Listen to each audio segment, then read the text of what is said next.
Yeah. So I was watching The Pope's Exorcist last night, right? In my opinion, one of the greatest films ever made. So the deal is you got like Russell Crowe, and he's playing. This is a real guy. He's a real guy. His name is Gabriele Amort, I believe. He's Italian, and Russell Crowe makes sure that you're very aware of that.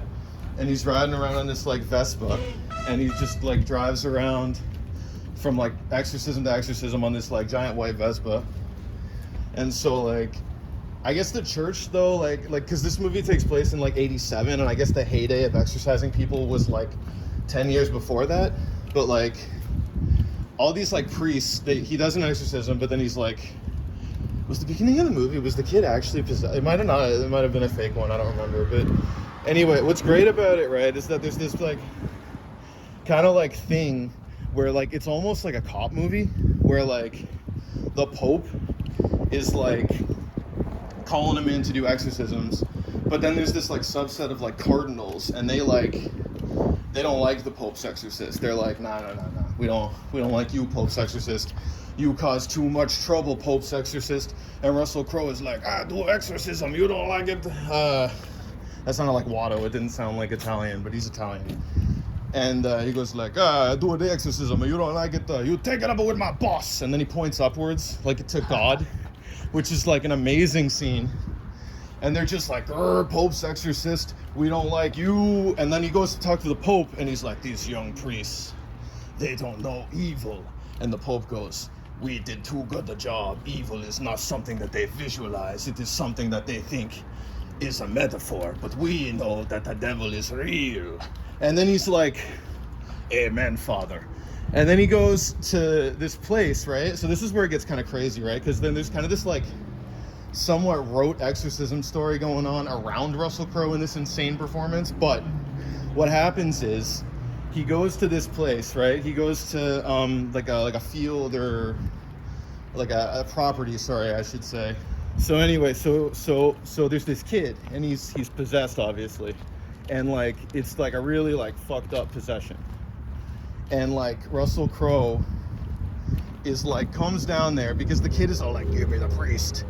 And like a priest shows up, and he's like, not that priest. And he's like talking in this like horny British accent.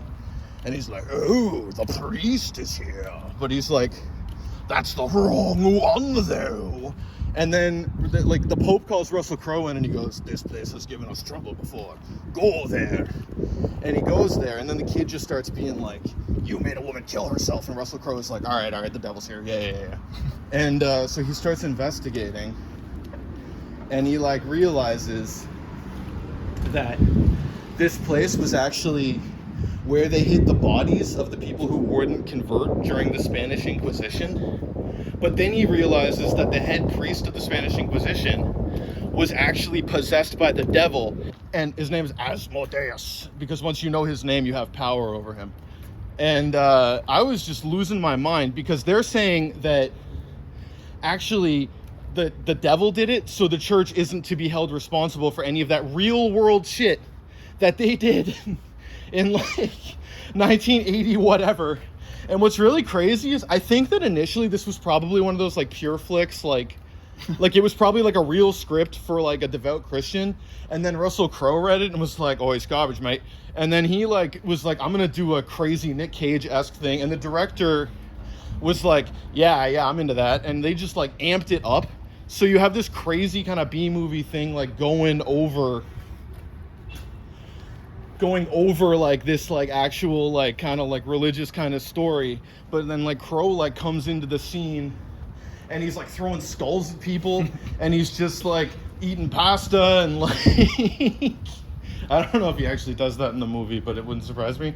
And then at the end of the movie, they're like, oh, there's 199 more sites just like this we're gonna have to go and exercise. They tease 199 sequels. Holy shit. There's gonna be 199 more Pope's Exorcists, and I want all of them because it was like the best movie I ever saw. No, here's the thing, right, is that Russell Crowe is obviously a very talented actor. I think what kind of happened is now he's kind of at this point, because like Unhinged I also loved, and he's kind of got this like thing now where I think he just kind of has nothing left to lose, so he's kind of like, what if I just like dabbled in B movies and just had a fucking fun time? but he's still giving these, like, because he's too good of an actor to give a bad performance in that kind of a role. Like, it's just one of those things where he's like, I'm gonna meet this material and I'm gonna give my own spin on it, but it's still gonna, like, in like fucking like, you know, Unhinged, when he's like this like fucking fat southerner, like, oh, you're a lawyer, I bet you represent women who leave their husbands, and he's like beating the shit out of this guy because he's divorced. I guess that's his character motivation. This is kind of like that, except he's like coming in the scene like speaking Italian for like half the movie, which, oh, this is another thing I love about this movie, I fucking love so much, was every time somebody speaks English, they justify it. So, like, at the beginning of the movie, they're like, how do you know the boy is possessed? And they're like, he's speaking English. And that's why he's going to speak English for this scene, because... The devil's language. Yeah, because that way, you know, the audience, like, doesn't speak Italian, probably. And, like, you know, but at the same time, we need a reason for this kid to speak English so that they'll understand him.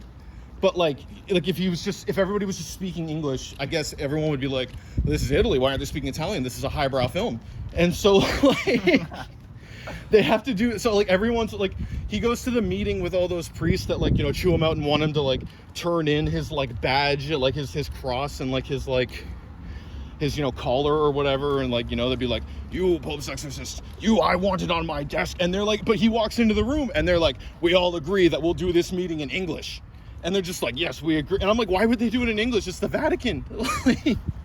Anyway, but I genuinely, I loved the movie. I thought it was brilliant filmmaking. I'm being like unironic here. I thought it was a very, very well made, fun film.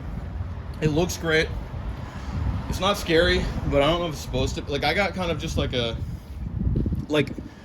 thing is, like, that twist about the Spanish Inquisition too. What's kind of fun about it is like, it's more like the audacity. Like, it's like kind of like, because that's the kind of thing that like a crazy ass kind of B movie like this like would sneak in, is like, you know, like, it's just kind of like dubious kind of political motivations. But what I kind of like about it is it's not in like a serious, like, you know, like, oh, like this is what we believe. It's kind of like a yeah we said that, can you believe that kind of thing. And I was just like, I cannot, but I love it, because like, I don't know, man, just like the insanity of like, it's in very bad taste, but I kind of like, I kind of love the idea that like there's this like real life, like, by the way, this real life priest like is quoted as saying, if you do yoga, like, it's Eastern and therefore evil, and like you'll go to hell if you do yoga. And like, that's not even like, if you go to his wiki page, there's a thing that's like, doing yoga is as evil as reading Harry Potter. Like, that's where this guy is at. So I'm cool with them taking this dude and kind of making him out to be like an asshole, because he probably was. It's a 10 out of 10, man. It's a 10 out of 10. I loved it.